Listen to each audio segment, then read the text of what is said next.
Okay, today's topic will be on I believe it's the four grounding values, right? Okay,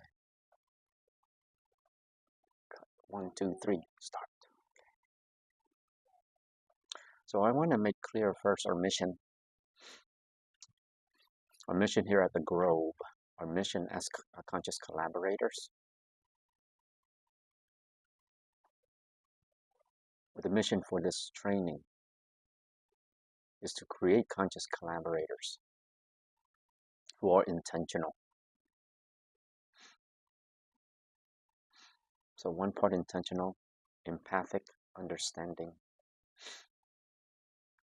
So a great part of our role is to help facilitate a rich environment for our kids.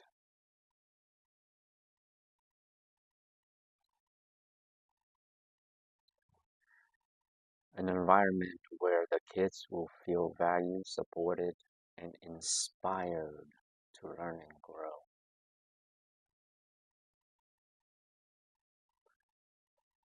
So when we emphasize teaching, the kind of teaching I'm referring to is the type that underscore allowing the child for independence, critical thinking, curiosity, and creative problem solving. Um, I heard Dakota mention authenticity. I'm going to work with that. I think this is very important, a concept and a very important aim. It is to allow for authenticity. So within the space, the allowance for authenticity here implies authenticity for the child and authenticity as we can best represent it. Um, so authenticity here is our ability to basically align ourselves with the values that we're going to be talking about today, at least the four grounding values that we're going to be discussing. So we're going to start with consciousness. This has always been a topic of curiosity for me. It's defined 100,000 different ways depending on who you speak to and depending on the orientation that you subscribe to. A psychologist, for instance, may describe it as or define it as something different compared to a philosopher, compared to a sociologist or physicist. In any case, we see consciousness, at least within the context of the Grove, as an ever-changing awareness that is happening and occurring if we keep our mind poised, if we keep our mind focused and present to what is happening. That in and of itself is the process of consciousness and awareness that things are happening. And that continued and pervasive awareness is the ever-changing process of consciousness.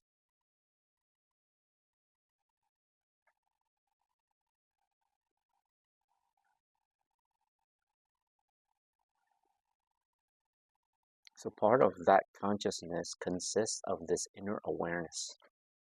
This inner awareness that we are building, we are enhancing, or we are consolidating. Um,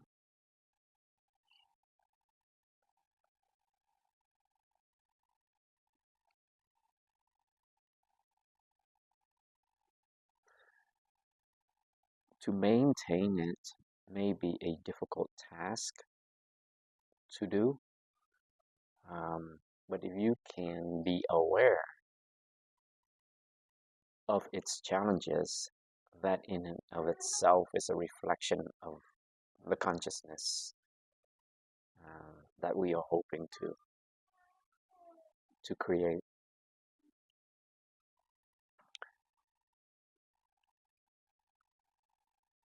So an important part of consciousness, and I will emphasize this throughout, is remarkable capacity for self-reflection. That is an element, as I see it,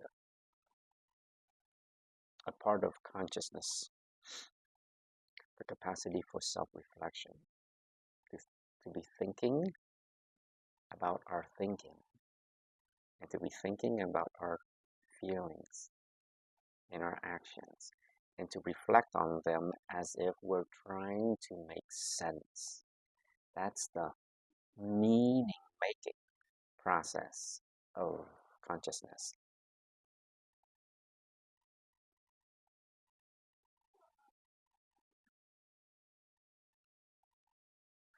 The second trait we are hoping to establish or cultivate or consolidate is wisdom. Wisdom. I'm going to make an argument for it as being the ever elusive trait because it's a difficult one to achieve or attain. Part reason has to do with its two core aspects. Two core aspects I associate with wisdom, although there are many traits associated with wisdom itself. I chose these two core aspects only because I felt like they are important in terms of how it could pave the path towards the achievement, attainment of wisdom. Now, as I'm saying this, ironically, I am a believer that wisdom itself cannot be attained entirely. I recall one time, I think it was Maya Angelou who was interviewed and was asked by the reporter, "Do you think you are wise?" And her response was, "I am en route." So I am of the mindset that it's not something that you have achieved as if it is some kind of a ceiling where you have reached, but rather it is a process. We are all en route. The response in and of itself by Maya Angelou reflected to me a kind of contemplation that you would expect from someone who has attained wisdom. So that's one of the two elements or two core aspects of wisdom, the capacity for contemplation.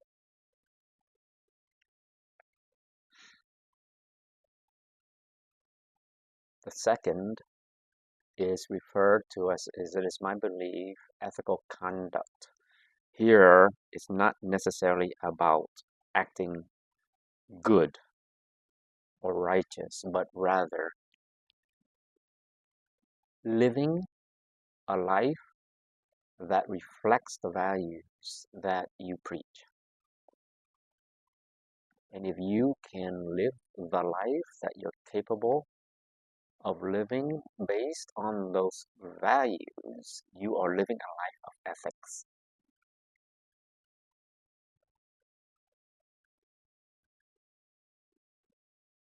For instance, if you value the quality of compassion by relating to life with or through compassion, you're representing a kind of divine benevolence, a life that desires to offer love and kindness as a means to ensure for the well-being of other human beings.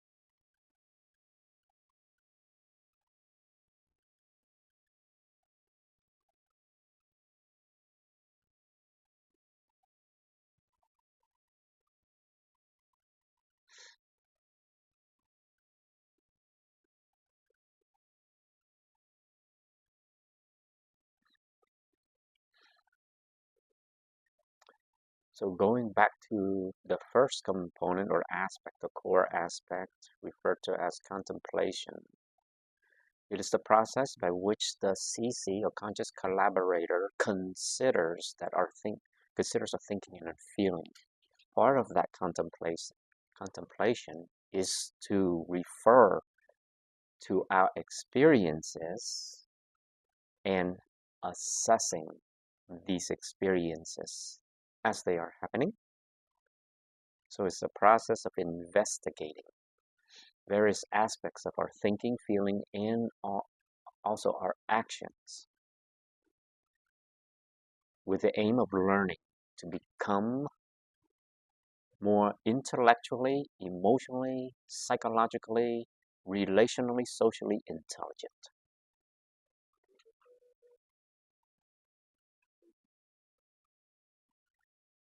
So as you can tell, wisdom is not just about the accumulation of knowledge, where we're just gaining knowledge for the sake of knowledge.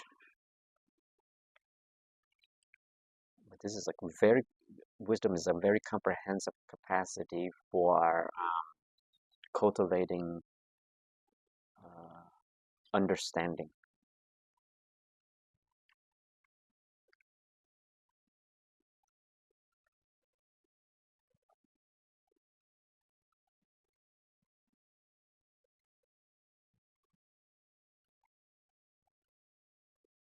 And part reason why this part that is the understanding important is that it helps us maintain connection with the reality of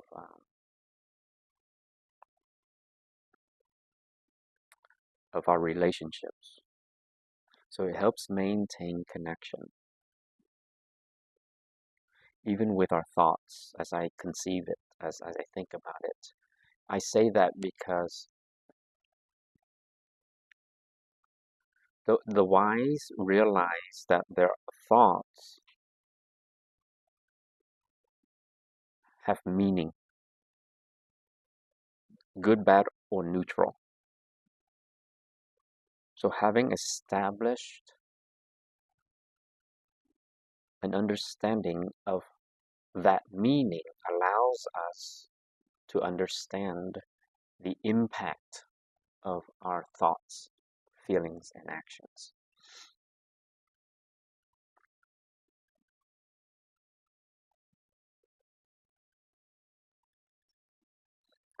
The third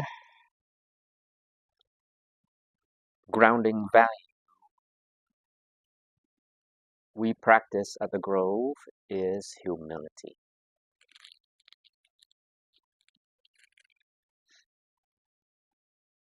As far as I am concerned, it is the prerequisite. Humility is the prerequisite for all self-growth and development. It is not possible to evolve without this, whether it's practice or skill or trait. It is not possible to evolve in every way that we need to.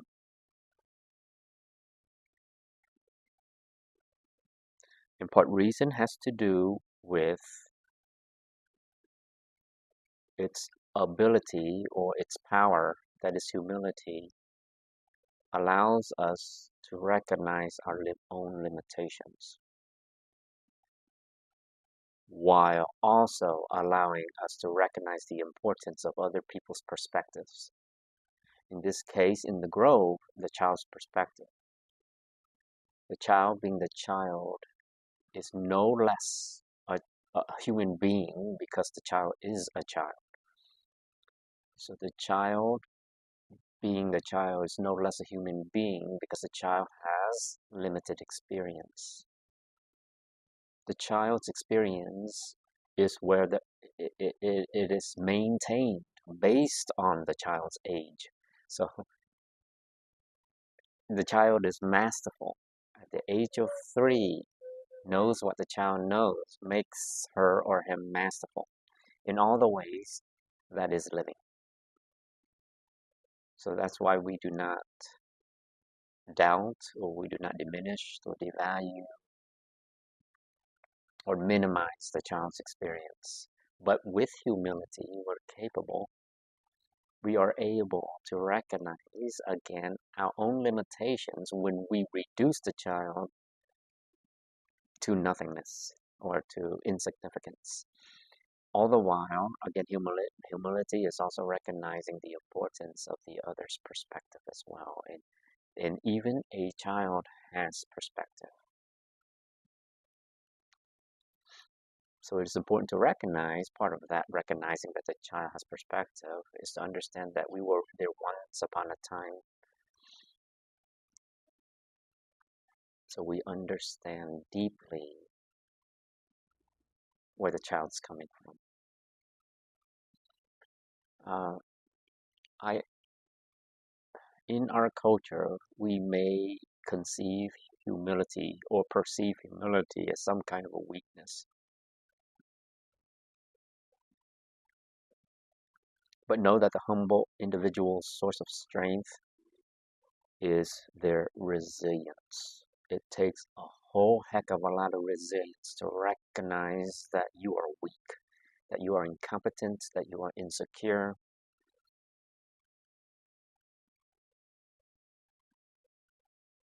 It takes a lot of resilience because once recognized, it takes a lot more to put effort and energy into the change.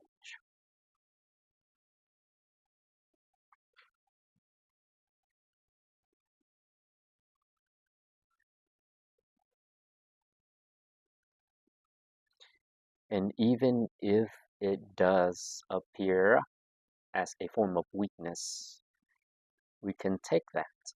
This whole idea of taking the weakness and transforming it into a source of power, a source of strength where we can use to help us to be more aware.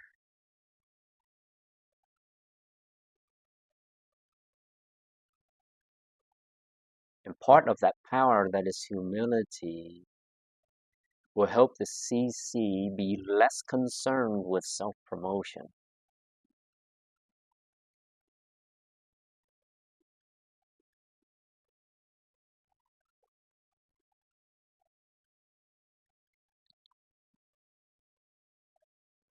We are not trying to outdo or outshine the child.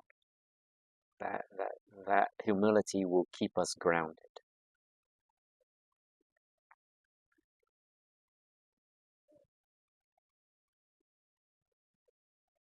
reminding us that no matter how brilliant or conscious or aware or gifted in the way of wisdom, we still have blind spots, emotional, cognitive blind spots that will prevent us from seeing all. Um,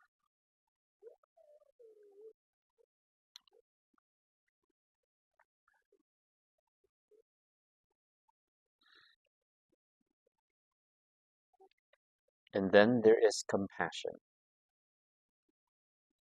This one, you have probably heard me refer to as the vital virtue.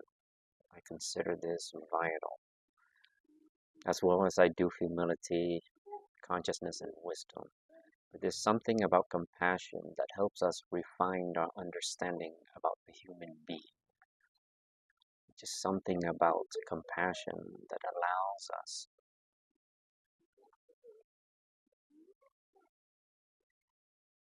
to make sense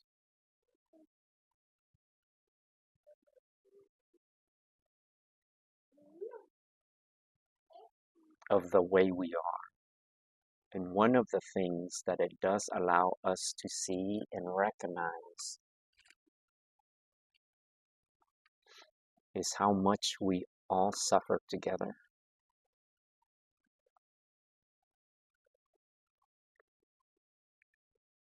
The universal experience of suffering. We all have it.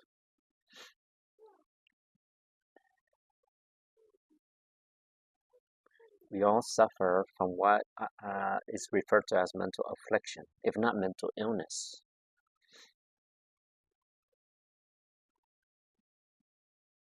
With mental illness, if you have anxiety, depression, you suffer. With mental affliction, if you complain about unfairness or boredom in life or judging others, these are forms, or anger, these are forms of mental affliction. But what I think compassion can do is, despite what we are suffering from, we are still willing to treat other people with kindness. And that's the power of compassion.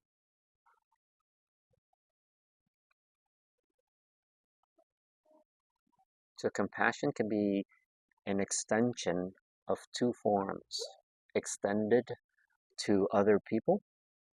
In the case of the grove, anyone is within that space or residing in that space, we demonstrate compassion. Compassion for others.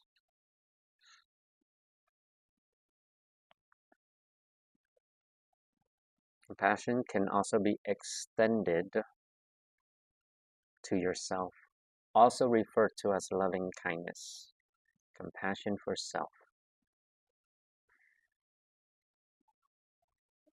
Compassion for others and self works in the same way, in which it involves the understanding of other human beings, and understanding that because we all suffer in one form or another,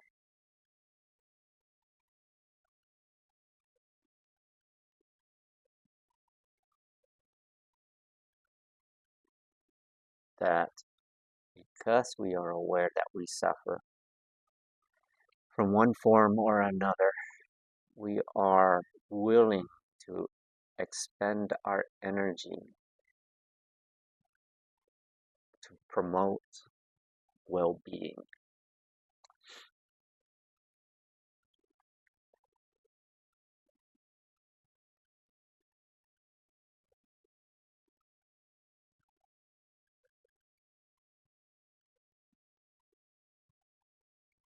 This whole notion of promoting well-being is one part a process of interconnectedness,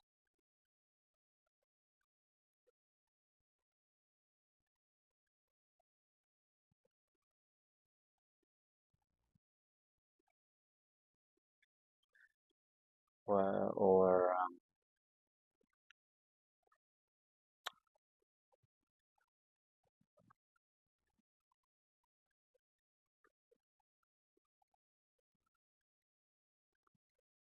so going back as the four grounding values: a reminder, consciousness, wisdom, humility, and compassion, we set the foundation for which all CCs will stand on. These are very important traits whose effect will have profound implications for the child and specifically for ourselves. So profound implication, what I mean is our capacity, let's say, to demonstrate humility, and to the extent that we are capable of doing so,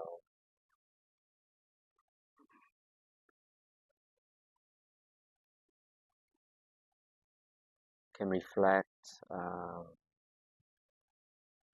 for the child and for us a profound understanding of self and the world around us. So to the extent that we are aware, the child becomes aware.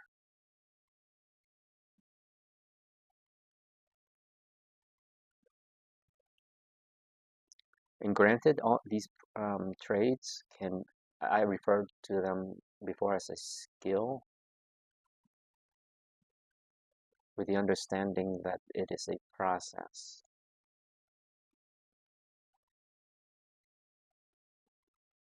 Because we are imperfect, we learn to be compassionate.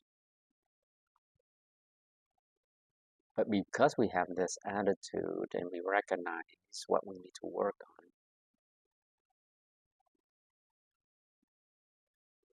it will only benefit the kids in the space, and because we benefit. So keep in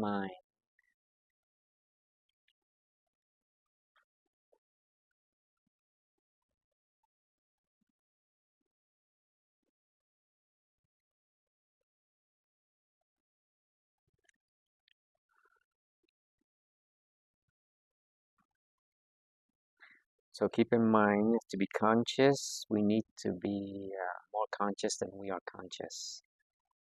Or to keep in mind that we need to be more wise than we are wise, or more compassionate than we are compassionate, or more humble than we are humble.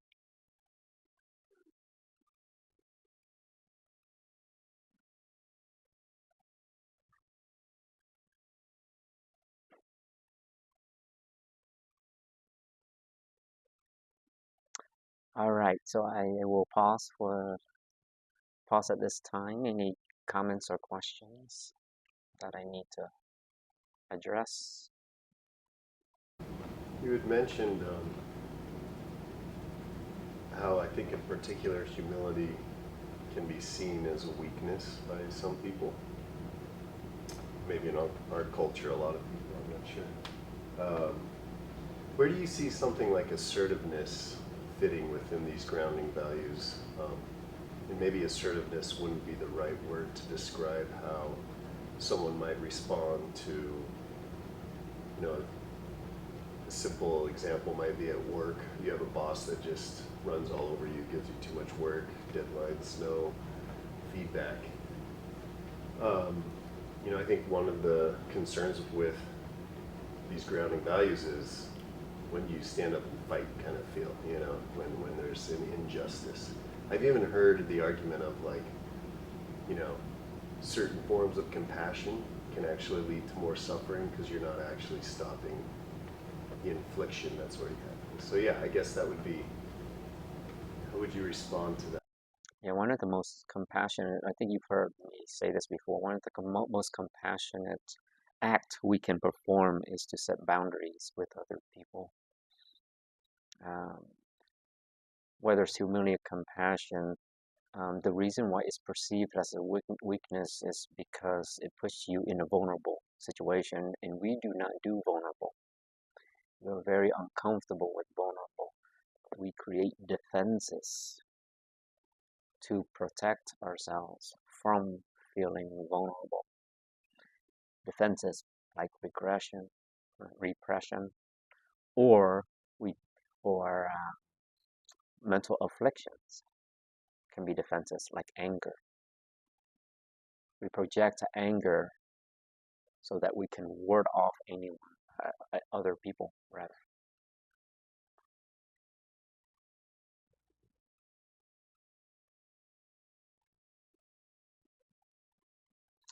Um, so you can still be assertive and compassionate. You can still be humble and assertive at the same time, because being humble, it's to me it's more about just being aware of our actions. So in the context of getting yelled at, if you're humble, you still recognize how you are experiencing in relation to the anger, and when you are able to recognize that, you can respond appropriately. I think what a lot of people get caught up in and where they lose themselves is they become angry in return. They lose their capacity for humility, which prevents them from recognizing others' perspectives. And humility, again, is really about just acknowledging your limitations, acknowledging your deficits, and even acknowledging your mistakes.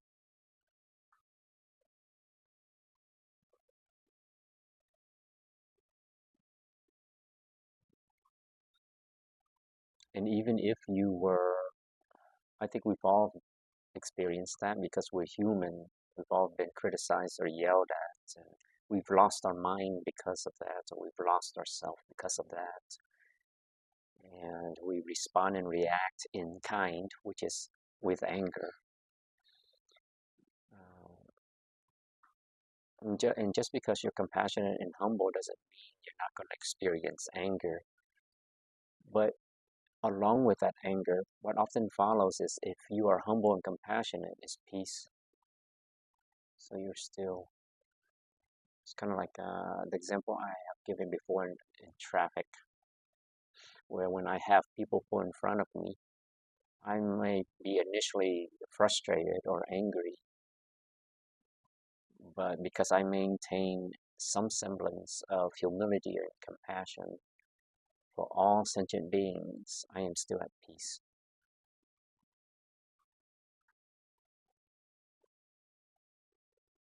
Any other questions? Or did you have a thought? I had a thought. So as I was listening to that and kind of reflecting on the answers that you were giving, I started to kind of put a process in place for me as far as I took your example that you gave, and I'm like, okay, what would compassion in this look like? Okay, what would compassion with wisdom look in this?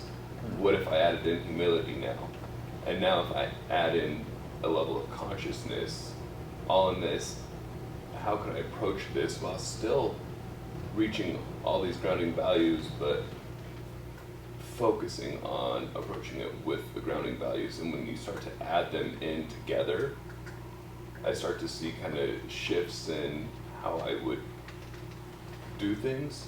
You know, I think about a lot of times with wisdom, it's living your in your ethical or moral belief, or what we're trying to produce here. You know, and one of those big things is honesty. You know, as you bring honesty into it, you can be compassionate with honesty. And then you add humility into that. And I just see, like, as you start to integrate all these values together into any situation, how can you go wrong?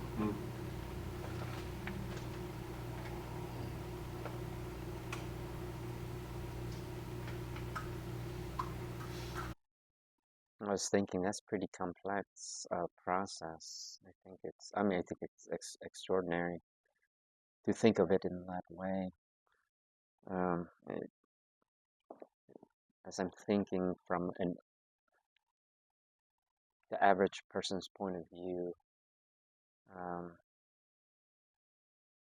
and I may be wrong here, I don't know, but maybe, I don't know, I'm just going to speak, but I feel like sometimes we are too judgmental or opinionated to be able to be open to such a process, to like include all those traits that you're referring to. Um, so you speak a language that is one that we're trying to instill in our CC, that would help us to be better at proper communication and connection and relatedness. I often wonder, even if it takes so much effort, because I had a parent one time said to me, it just takes so much work to be kind.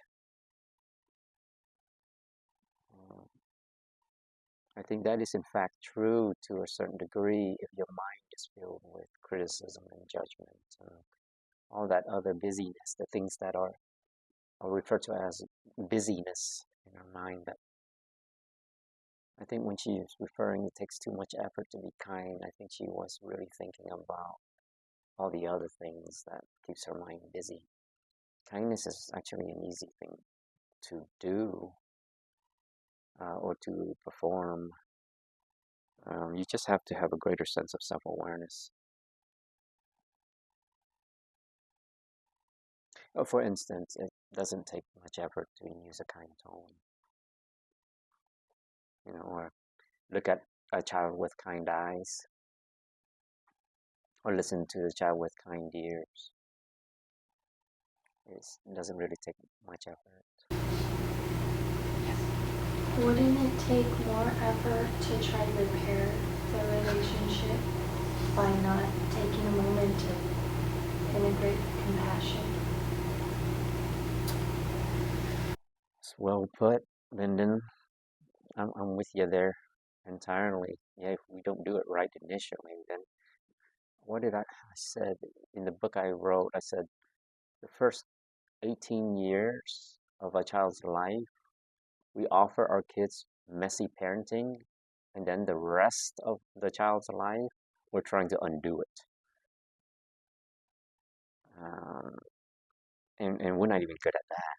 So that's probably not, I shouldn't have said that, but an appropriate thing to say. But I guess my point is I'm with you. It takes a lot more effort to try to repair a situation, especially later on when you realize, because there's been in trainings, I have parents who have said or asked me, well, I messed up the first 15 years. Is it too late? What can I do different this time around? So just the tone in which they ask or state that indicates to me that it would be exhausting.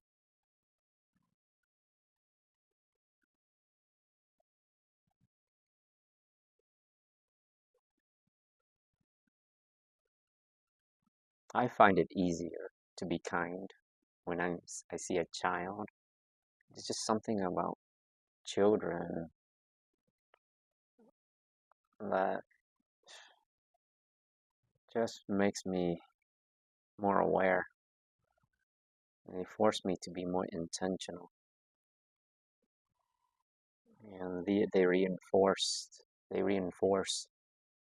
kindness. I mean, it's a child, and everything that a child represents, whether it's the naivete or the innocence that we often associate with them.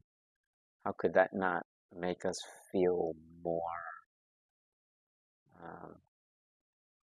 conscious?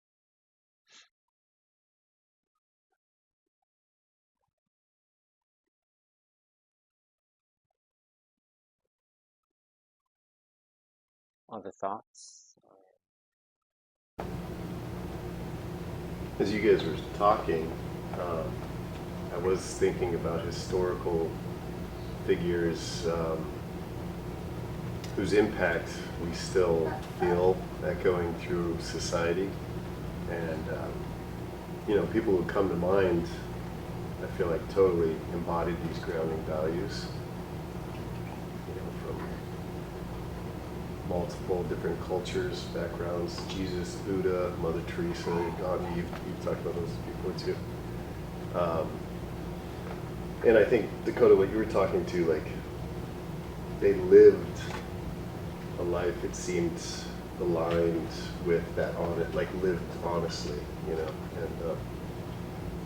in my mind, it's one of those things where the movement happened because they just were so attracted in that way to other people, right? Like it just was a genuine thing that's just really powerful. So, I think there's evidence there when you look back, at the leaders who wielded power, Hitler, you know, and like even Genghis Khan, people would say they had impact, but as far as like these cultural ways of being, you know, we're not adopting those things that we see in those figures, you know.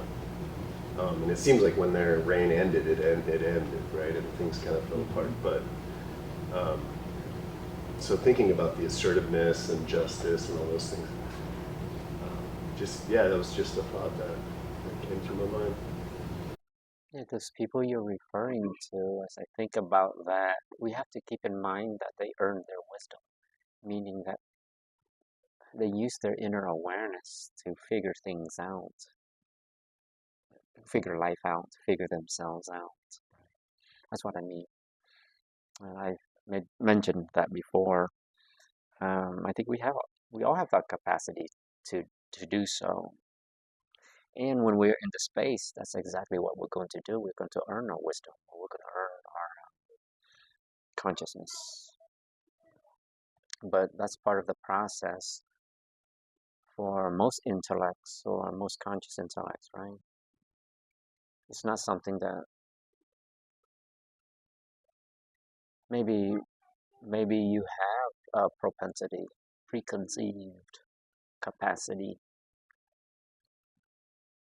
predisposed rather capacity for wisdom.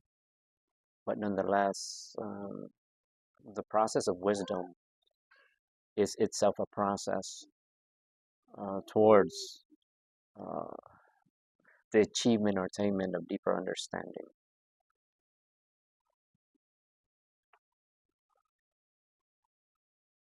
I mean, to this day, one of the things I studied in the past were these figures you're talking about, just to try to gain a semblance of what wisdom means. Come to find out that they hold all these traits and retain all these traits, and they embody them in a way that makes them extraordinary. Don't you find that strange what I just said? Because they're humble, it makes them extraordinary. It shouldn't be extraordinary. We should be humble. It should be ordinary. Yeah, right. But it's extraordinary. Yeah. I don't know. That's something to think about. We don't characterize people, right? I like to ask people, how do you describe yourself? Give me 3 things that describe you as you. They might say, "Oh, I like video games. Okay. I like to go hiking. You know, I like." But it's not like I'm in the process of practicing wisdom. Uh, Humility is my practice. Consciousness is my way. You don't hear that. Yeah. So it's not ordinary. I like, you know what they're saying a lot of times. I like to be the center of attention without saying it. You know. I want to be popular. I want to be like the next great YouTuber. I want to be the... Why are you smiling? An interesting concept because throughout history, the concept of popular in culture and what is perceived as even beautiful has changed and is evolving, and even some that are perceived as popular may not be popular even a week or a month or a year from now, but some that have obtained that extraordinary, which should become ordinary perception, are ones that are remembered more deeply, more impactfully. I like that. You said, oh, you're going. Yeah, I like it a lot. Like it's so true. Like those that are chasing the fame and the popularity in real time don't ever feel, or I guess reach that level of achievement. But those who, practiced this for, like these grounding values and they become popular to, I guess, society for so much longer, for eternity, they become known for their ability to practice this way and live this way. While it wasn't seen often in the present time when they were doing this, it was seen later in life, when they're past, but it had such an impact that it's still talked about, that it's still sought after. And maybe ridiculed at the time too, right? Absolutely. Maybe society is based on fear. Thanks. Yeah, So, like, you mentioned about some, like, Hitler. Yeah. So, for him, it may have been the fear of the unknown or the fear of change that could result in society fearing what could be a better version of themselves. So they kind of trap themselves in this fear and mask it as their popularity, trying to attain this achievement.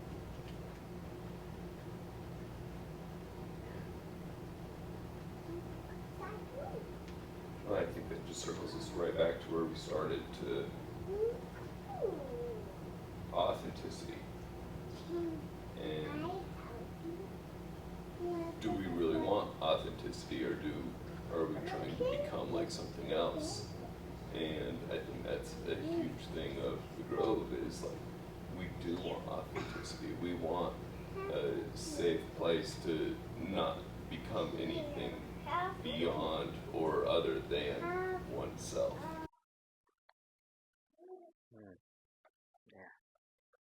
Do you recall the concept I referred to as dark confidence? Do you recall that? Oh, what do you think that is? Oh, that's pretty good. Yep, yep. So we just refer as a quiet um, inner strength and self-assurance that does not rely on self-promotion or the seeking of validation or acknowledgement.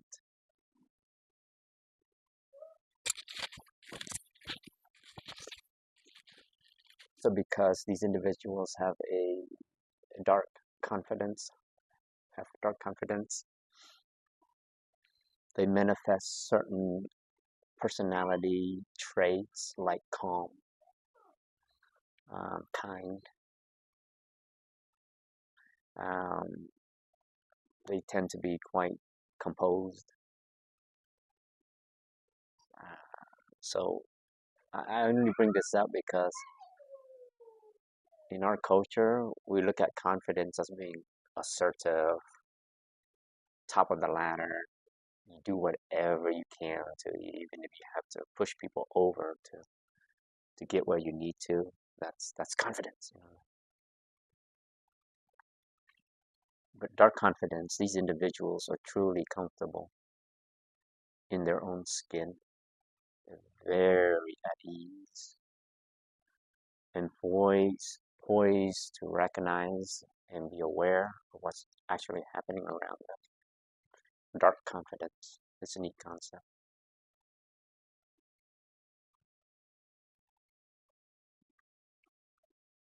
They're not demanding at all. And when they speak, it forces you to think. Because sometimes when people speak, it almost forces us to oppose other people, or like maybe it triggers in us like one time I was listening in this conversation, and this person says to the other person, it was in a workplace. This person says to the other person, "Oh, I just came back from Italy." And the other person goes, "Oh my gosh, Italy is on my bucket list, and I always wanted to go to Rome and Florence. Oh, I that person could." So sometimes we're seeking attention. We wanting to show other people that we matter.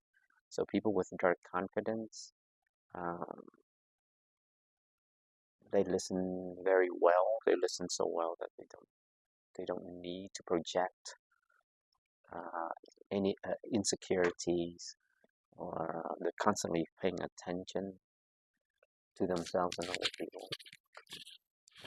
It's a strange concept because it's, when you refer to it as dark confidence, it sounds like a bad thing, but no. I mean, when I first saw the concept, I was like, why not light confidence? But and then I thought, judgment.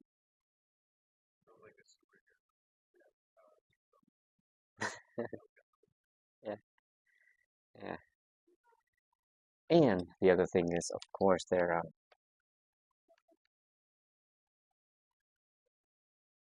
actions reflect meaning, whereas most of us need to speak, to use words to prove that we have meaning. So they live by modeling. All right. Any other? Yeah. It's interesting how you mentioned that because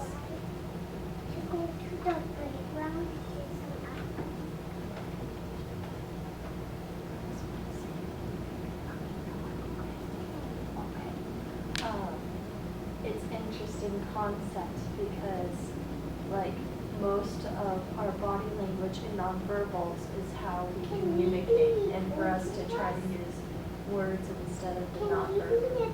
Can we bring it together?